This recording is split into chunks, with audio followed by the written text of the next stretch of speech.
வைத்தாலும் எடுத்தாலும் வளமான குழந்தையவன் மார்பில் ஏறி பொய்த்தாது பூதகியை கொன்றாலும் உன்னிடத்தில் புன்னகைப்பான். மைத்தாளும் கண்ணியரை மழலையிலே காதலித்த மாயநாதன் கைத்தாளம் போட்டாலும் கன்னமெல்லாம் வைரமணி கலையாகாதோ என்று பாடி பரவுகின்றார்.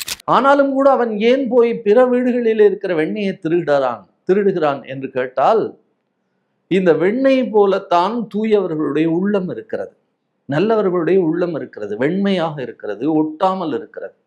அப்படி வெண்மையாக ஒட்டாமல் இருக்கக்கூடிய நல்லவர்களுடைய இதயம் இருக்கிறதே, அதை பகவான் தெரியாமல் எடுத்துக்கொள்கிறார்.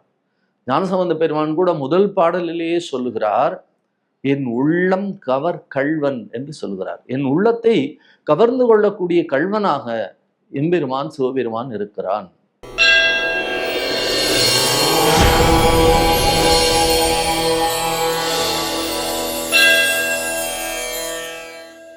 தெய்வத்தமிழ் டிவி நேயர்கள் அனைவருக்கும் இனிய வணக்கம். அன்பிற்குரியவர்களே, கவியரசர் கண்ணதாசனுடைய கிருஷ்ணர் அந்தாதியை நாம் தொடர்ந்து சிந்தித்து கொண்டிருக்கிறோம். கிருஷ்ண பரமாத்மாவுடன் நேரடியாக தன்னுடைய கவிதை மூலமாக பேசக்கூடிய அற்புதமான ஆற்றல் படைத்தவர் நம்முடைய கவியரசர் கண்ணதாசன். எந்த வகையெல்லாம் அவருக்கு அவர் உதவி செய்திருக்கிறார், எப்படியெல்லாம் அவரை தூக்கி நிறுத்தி இருக்கிறார், எப்படியெல்லாம் அவருக்கான அருமையான வாழ்க்கையை தந்திருக்கிறார் என்பதையெல்லாம் இந்த அருமையான பாடல்களிலே நமக்கு அள்ளி தருகிறார். கிருஷ்ணரை பற்றிய பல்வேறு பாடல்களை அவர் எழுதியிருந்தாலும் கூட கிருஷ்ணர் அந்தாதி என்பது அந்த பாடலினுடைய ஒரு உயர் மகுடமாக தெரிகின்றது. அத்தகைய அற்புதமான பாடல்களிலே ஒவ்வொன்றாக நாம் சிந்தித்து வருகின்றோம். இன்றைய அருமையான பாடல் உங்களுக்கும் எனக்கும் ஏன் எல்லோருக்குமாக எப்படியெல்லாம் நாம் அந்த கண்ணன் மேல் பக்தி செய்ய வேண்டும் என்பதை நமக்கு தெள்ள தெளிவாக படம் பிடித்து காட்டக்கூடிய அருமையான பாடலாக இன்றைய பாடல் அமைந்திருக்கிறது.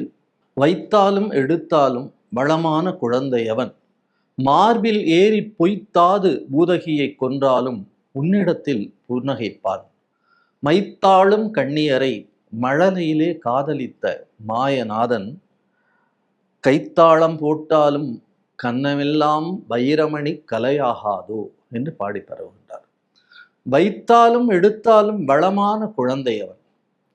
குழந்தை தெய்வங்கள் என்று நாம் பார்க்கிற பொழுது முருகப்பெருமான் விளையாடல்களையும் கிருஷ்ண பரமாத்மா விளையாடல்களையும் தான் நாம் பெரிதாக பேசுகிறோம். அப்படி கண்ணனுடைய பல்வேறு லீலைகள், அப்படியான அந்த லீலைகளிலே மிகச் சிறப்பு வாய்ந்த லீலையாக அவள் கோபிகைகளோடு அவன் கொஞ்சி விளையாடி அற்புதமான தருணங்கள். அந்த தருணங்களுக்கெல்லாம் ஒரு முன்னோடியாக அதற்கு முன்னாலேயே ஒரு பெண் வடிவத்திலே ஒரு அரக்கி வந்து கம்சனுடைய தூண்டுதலாலே கிருஷ்ண பரமாத்மாவை கொல்வதற்காக வருகின்றாள். அப்படி கொல்வதற்காக வருகின்ற அவள் அந்த குழந்தையை எப்படி கொல்வது என்ற திட்டமிட்டு தன்னுடைய மார்பிலே இருக்கக்கூடிய பாலிலே விஷத்தை கலந்து கொண்டு வருகின்றாள். பரமாத்மாவுக்கு வெறும் 10 மாதங்கள் தான் அங்கே குழந்தையாக இருக்கிற பொழுது தொட்டிலே படுத்து கிடக்கிறாள். அவள் தாய்ப்பால் வாங்கலையோ என்று கூவியபடி வருகிறாள். கோகுலத்தை பொறுத்த வரைக்கும் பெண்களுக்கு தாய்ப்பாலும் அங்கே இருக்கக்கூடிய பசுக்களுக்கு வாங்க குடம் நிறைக்கும் வள்ளல் பெரும் பசுக்கள் என்று மிக சிறப்பாக ஆண்டாள் நாச்சியார் போல குடம் நிறைக்கக்கூடிய பெரும் பசுக்களாக வள்ளல்களாக இருக்கக்கூடிய அந்த அற்புதமான தருணம் இருக்கிறதே, அதை யோசித்து பார்க்கிறோம். இந்த சூழலிலே நமக்கு தெரிந்து கூட 2 தலைமுறைக்கு முன்னால் வரைக்கும், ஏன் போன தலைமுறையில கூட 5 வயது வரைக்கும் தாய்ப்பால் குடித்தவர்கள் எல்லாம் இருக்கிறார்கள். அப்பொழுது கிருஷ்ணர் வாழ்ந்த யுகத்திலே தாய்ப்பாலை விற்க வேண்டிய நிலையா இருக்கிறது. இன்றைக்கு கூட தாய்ப்பால் வங்கியெல்லாம் வந்து விட்டது. ஆனால் அன்றைக்கு கோகுலத்திலே நிச்சயமாக அந்த சிக்கல் இல்லை. ஆனாலும் இந்த பெண்ணை பார்த்து எல்லோரும் அதிசயமாக பார்க்கிறார்கள், வேடிக்கையாக பார்க்கிறார்கள். அவள் அப்படியே புகுந்து வந்து எல்லோரையும் ஏமாற்றி விட்டு வேகமாக ஓடிப்போய் கிருஷ்ண பரமாத்மாவை தூக்கி கொண்டு மேலே பறந்து விட்டாள். அந்த பறந்து போனவள் தன்னுடைய மார்போடு மார்பாக பரமாத்மாவை அணைத்து கொண்டு பால் கொடுப்பதற்காக முனைகிறாள். அவள் நினைக்கிறாள், நாம் பால் கொடுத்து அந்த கடனை கிருஷ்ணனை கொன்று விடலாம் என்று. ஆனால் அவர் மார்பிலே சாய்ந்து அவளுடைய மார்பிலே பாலை சுவைக்க தொடங்குகிறார். பாலை சுவைக்க தொடங்கியதோடு இல்லாமல் அவளுடைய உயிரையும் சேர்த்து உறிஞ்சு விடுகிறார். அப்படியே பூதகி பெரும் அரைக்கியாக வந்து கீழே விழுகின்றாள். அந்த மார்பின் மேலே பகவான் விளையாடி கொண்டிருக்கிறார். எல்லோரும் ஓடி வந்து கண்ணனை தூக்கி அணைத்து யசோதை கிட்ட சொல்லி எல்லோரும் வேகமாக ஓடி வந்து கண்ணனுக்கு மிகப்பெரிய அளவிலே திருஷ்டியை சுற்றுகிறார்கள். யோசித்து பார்க்கிறோம். இங்கே நம்முடைய கவியரசர் சொல்லுகிறார் இன்னொரு பாடலிலே, எப்பொழுது பூதகியின் மார்பிலே பாலை உண்டாரோ அன்று முதல் பெண்களின் இடத்திலே நிச்சயமாக வஞ்சனை என்கின்ற சிந்தனையே இல்லாமல் போய்விட்டது என்று மிக அழகாக சொல்லுகின்றார் நமக்கு. அதை இன்னொரு பாடலிலே நமக்கு தருகின்றார்.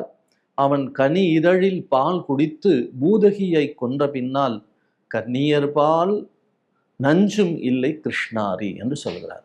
கன்னியர் பால் நஞ்சும் இல்லை என்று சொன்னார். கன்னியருடைய பாலிலே நஞ்சு இல்லை. இன்னொன்று, கன்னியர்களிடத்திலேயே பெண்களிடத்திலேயே நஞ்சு இல்லாமல் போய்விட்டது என்று சொல்லுகிறார். அப்படி ஒரு மிகப்பெரிய அற்புதத்தை, ஒரு அதிசயத்தை நடத்தி முடித்த அந்த பரமாத்மாவை இவர் வருணிக்கிற பொழுது, பாடுகின்ற பொழுது அழகாக சொல்லுகிறார். 3 விஷயங்களை சொல்லுகிறார். அந்த 3 அருமையான விஷயங்கள், வைத்தாலும் எடுத்தாலும் வளமான குழந்தையவன் மார்பில் ஏறி பொய்த்தாது பூதகியை கொன்றாலும் உன்னிடத்தில் புன்னகையை மலர வைப்பான்.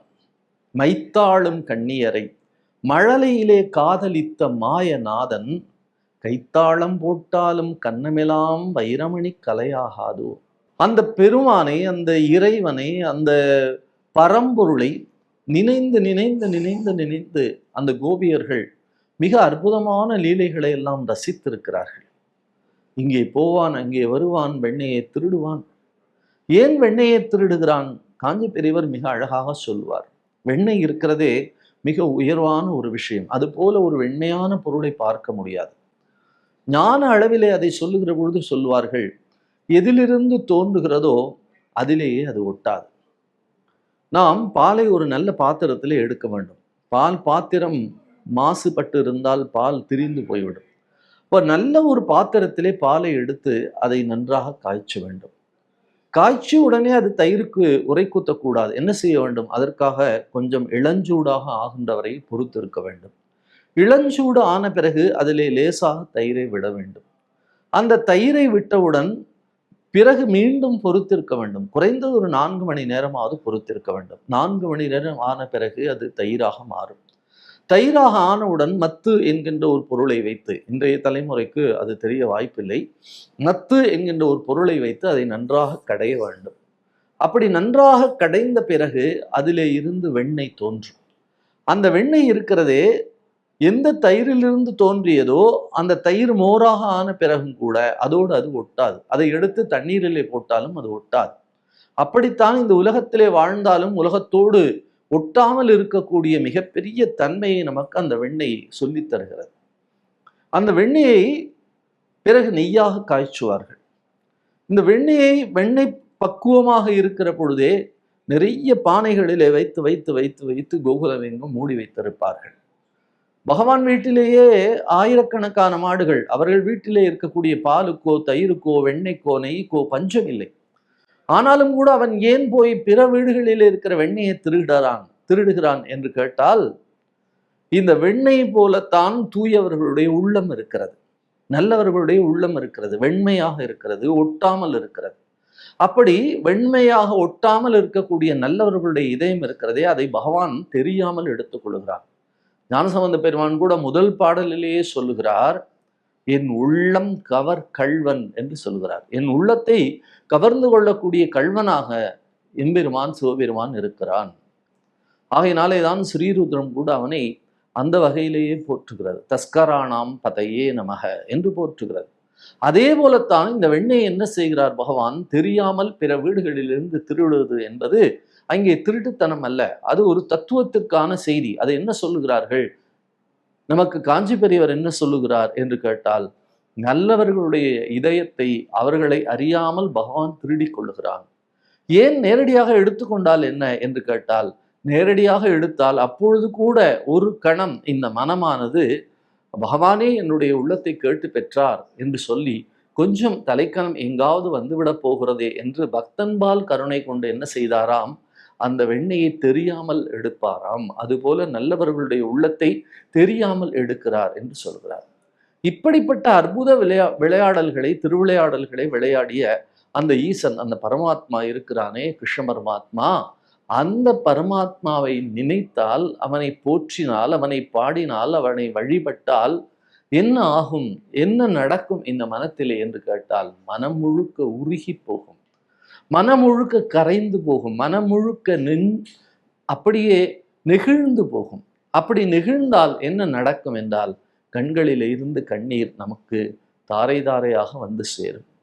ஆகையினாலே தான் பரமாத்மாவை நாம் பாடுகிற பொழுது, பேசுகிற பொழுது, கண்ணமெல்லாம் வைரமணி கலையாகாதோ என்று நமக்கு சொல்கிறார். வைரமணி கலையாக இந்த கண்ணீர்கள் அப்படியே கீழே பொழிந்து கொண்டே இருக்கின்றன என்று சொல்லுகிறார். வைத்தாலும் எடுத்தாலும் வளமான குழந்தை அவன், மார்பில் ஏறி பொய்த்தாது பூதகியை கொன்றாலும் உன்னிடத்தில் புன்னகைப்பான், மைத்தாளும் கண்ணியரை மழலையிலே காதலித்த மாயநாதன், கைத்தாளம் போட்டாலும் கண்ணமெல்லாம் வைரமணி கலையாகாதோ என்று நமக்கு அற்புதமாக அவனுடைய பேரழகை கொண்டு வந்து நிறுத்துகிறார். அந்த இறைவனை நாமும் நினைப்போம், அந்த இறைவனை நாமும் பாடுவோம். அவனுடைய பேரருளை பெறுவதற்கு நிச்சயமாக இந்த பாடல் உதவும்.